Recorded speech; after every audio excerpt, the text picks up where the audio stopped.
Assalamualaikum. Alhamdulillah kita dengan solat bersama dengan Masjid Desa Cempaka, dan hadir bersama dengan saya hari ini adalah jurucakap Masjid Desa Cempaka, iaitu yang bahagia Ustazah Nurul Khadijah Muhammad. Assalamualaikum Ustazah. Waalaikumsalam warahmatullahi wabarakatuh. Sihat. khabar? Alhamdulillah sihat.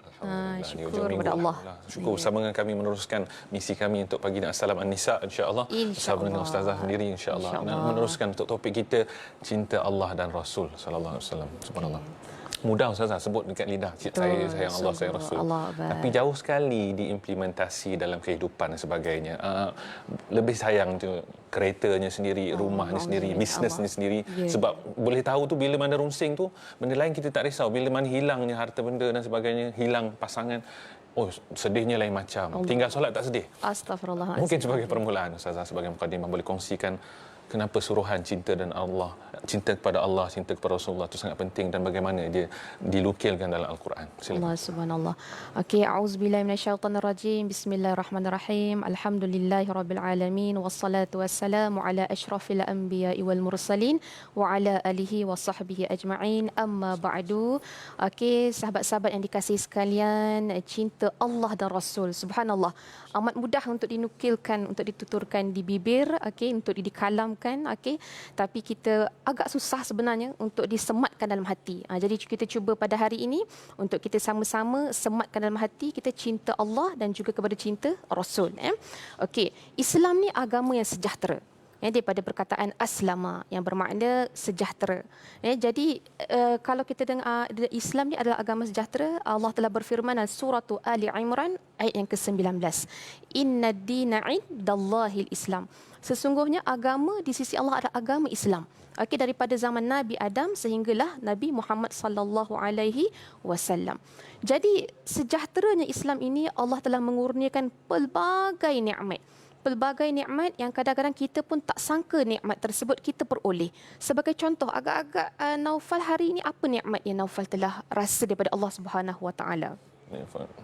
Terlalu banyak tak terkira. Terlalu banyak tak terkira. Sebagai contoh satu, kita celik je mata, apa kita buat? Ada udara. Ada oksigen. Itu nikmat yang subhanallah, kita kalau tak ada udara, cuba kita bayangkan. Okey, sahabat-sahabat sekalian, macam mana kita nak bernafas dan sebagainya. Nikmat kesihatan, nikmat kekuatan, nikmat kita boleh datang bekerja, nikmat kita boleh berkongsi antara satu sama lain dan sebagainya. Jadi dengan kepelbagaian nikmat yang kita kadang-kadang tak sangka tu, kita kena didik rasa dalam hati kita, alhamdulillah, syukur kepada Allah Subhanahu Wa Taala. Daripada rasa syukur, daripada rasa cukup seadanya dengan nikmat Allah Subhanahu Wa Taala, insya-Allah akan hadirnya rasa cinta kepada Allah Subhanahu Wa Taala. Jadi kalau cinta kepada Allah Subhanahu Wa Taala ni, akan hadirnya rasa halawatul iman, ataupun kita panggil sebagai kemanisan iman. Daripada Anas bin Malik radhiyallahu anhu, Rasulullah sallallahu alaihi wasallam bersabda, 3 perkara ni yang apabila ada pada diri seseorang, akan peroleh halawatul iman. Subhanallah. Jadi kita cuba nak mengamalkan 3 perkara ni. Yang pertama, mencintai Allah dan Rasul lebih daripada segala-galanya. Allah. Mencintai Allah dan Rasul, meletakkan Allah dan juga Rasul nombor 1. Itu yang pertama. Kata Naufal tadi, dengan sayang kereta, sayang pasangan, sayang anak. Jadi kita letak itu semua nombor 2, nombor 3, nombor 4. Yang pertama Allah, Rasul, baru datanglah suami ke, isteri ke, anak ke, pekerjaan ke, baju ke, kereta dan sebagainya. Allah dan Rasul nombor 1. Yang kedua, mengasihi seseorang kerana Allah. Saya sayangkan suami kerana Allah. Sayangkan isteri kerana Allah Subhanahu Wa Taala. Sayangkan mak ayah kerana Allah Subhanahu Wa Taala. Dan yang ketiga, tidak suka untuk kembali kafir ataupun murtad, sebagaimana tidak suka untuk kita dicampak ke dalam api neraka. Itu cinta Allah. Jadi bermakna kalau kita cinta Allah ni, kita kena cinta Rasul. Kita tak boleh cakap kita hanya cinta kepada Allah Subhanahu Wa Taala tanpa kita mencintai Rasulullah sallallahu alaihi wasallam. Kita kena cinta Allah dan juga Rasul. Itu memang seiring. Itu memang seiring. Cinta kepada Rasul ni, sahabat-sahabat sekalian, kita kena buat apa kalau kita cinta Rasul ni? Kita kena tahu siapakah sosok tubuh baginda yang bernama Muhammad bin Abdullah sallallahu alaihi wasallam. Kena tahu, sahabat-sahabat sekalian, kena tahu sirah nabawiyah, sirah Nabi Muhammad sallallahu alaihi wasallam. Tahu sifatnya, tahu kepribadiannya, tahu akhlaknya dan sebagainya. Bab kata orang Melayu apa dia? tak kenal maka tak cinta. Saya tambah sikit, tak cinta maka tak sayang maka tak rindu. Jadi sebab itulah ada nasyid laukana bainana. Apa maksud laukana bainana? Kalaulah Rasulullah sallallahu alaihi wasallam ada antara kita. Jadi sahabat-sahabat sekalian, kita kena sematkan rasa cinta Allah dan Rasul dalam hati kita, letak nombor satu, yang seterusnya barulah datang hadirnya suami, isteri, anak-anak, mak ayah dan sebagainya. Jadi yang pertama memang kita kenal Nabi Muhammad sallallahu alaihi wasallam.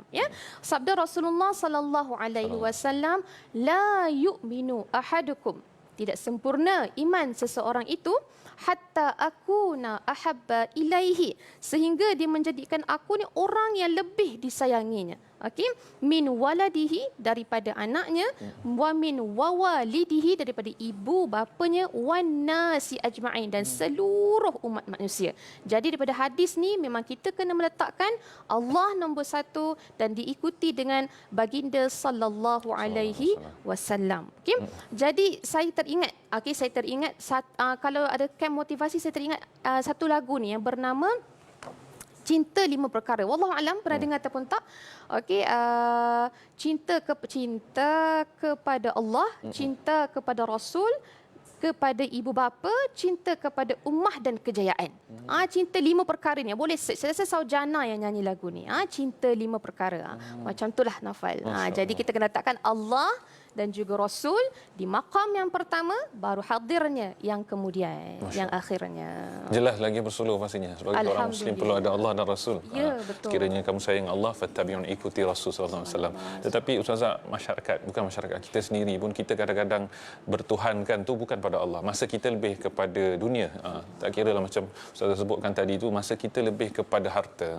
Itu yang lebih merunsingkan kita. Sehingga kan kalaulah pasangan tu meninggalkan kita, bunuh diri. Kalaulah bisnes itu teman sebisnes tu buat khianat dan tu, bunuh teman sebisnes, dan baru berlaku hari ini. Jadi mencintai dunia dan harta itu lebih daripada jauh sekali Allah dan Rasulullah di dalam kehidupan. Bagaimana Ustazah boleh, apakah kesannya dan akibatnya hasil kalau cinta dunia dan harta itu lebih jauh lagi berbanding Allah dan Rasul sallallahu alaihi wasallam. Nauzubillah min zalik. Moga-moga kita dijauhilah daripada sifat ni, sifat cintakan dunia lebih daripada cintakan hari akhirat.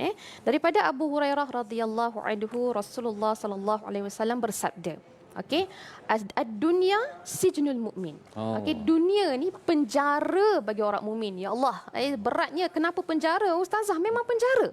Kenapa? Kita penat ni, penat menutup aurat, penat kita nak solat, penat kita nak buka Al-Quran, nak membaca. Penat nak bersedekah, nak keluarkan. Penat rasanya kita berusaha, buat bisnes besar-besar, kena keluarkan zakat.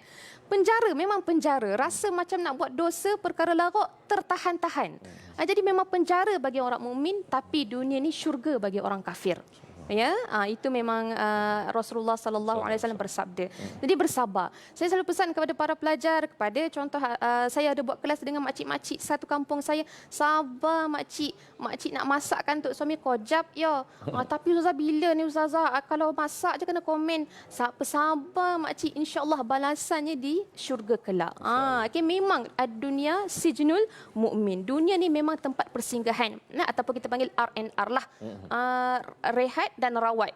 Rehat dan rawat. Jadi kita berhenti sebentar di dunia ni yang sangat sibuk, yang penuh dengan kesesakan dunia, yang penuh dengan kesesakan nafas, kelelahan nafas.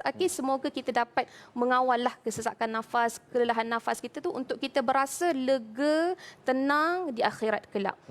Saya pernah dengar Haliza Helmi pernah berkata, dunia ni tempat berlelah. Untuk mencari redha Allah. Saya ketika dengar kata-kata tersebut, subhanallah, saya rasa macam wow factor. Memang penat. Dunia memang penat. Nanti kita pergi bekerja, nampak kita pakai kereta, sebenarnya bulanan kita kena bayar. Penat sebenarnya. Sebab kata kawan saya, daripada bank ia datang, kepada bank ia juga ia pergi. Itu hakikatnya. Itu hakikat dunia. Macam itulah. Subhanallah, tu dia. Ubah perspektif dan minda.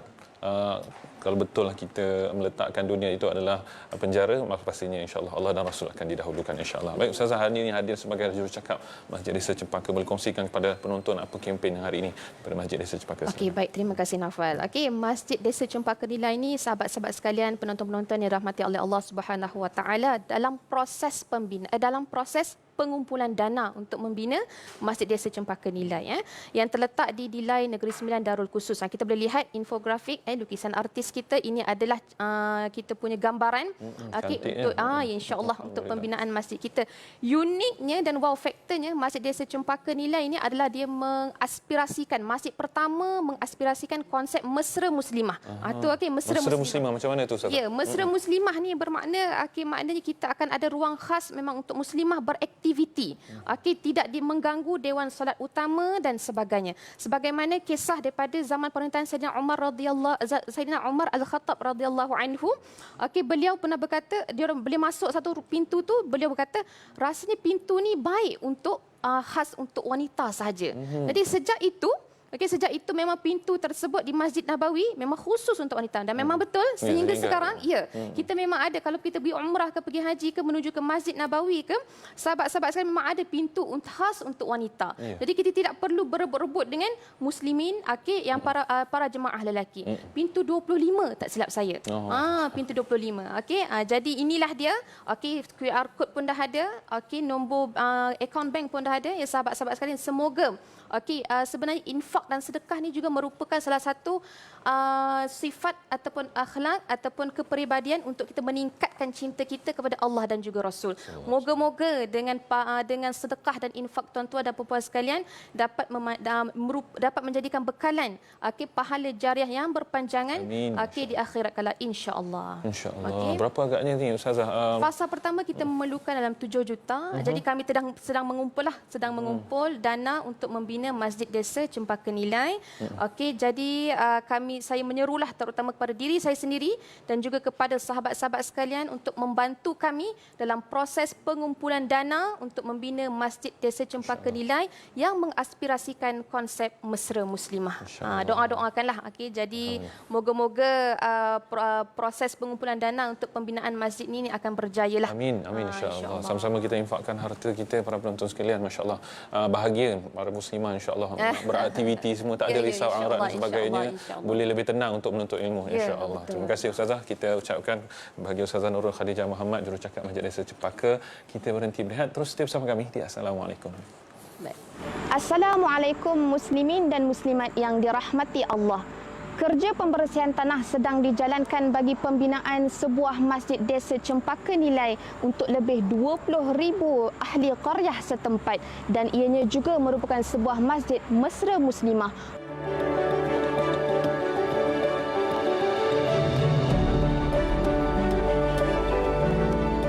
Maka kami menyeru muslimin dan muslimat untuk bersama-sama berinfak dalam pembinaan masjid ini. Semoga Allah merahmati kita semua, insya-Allah.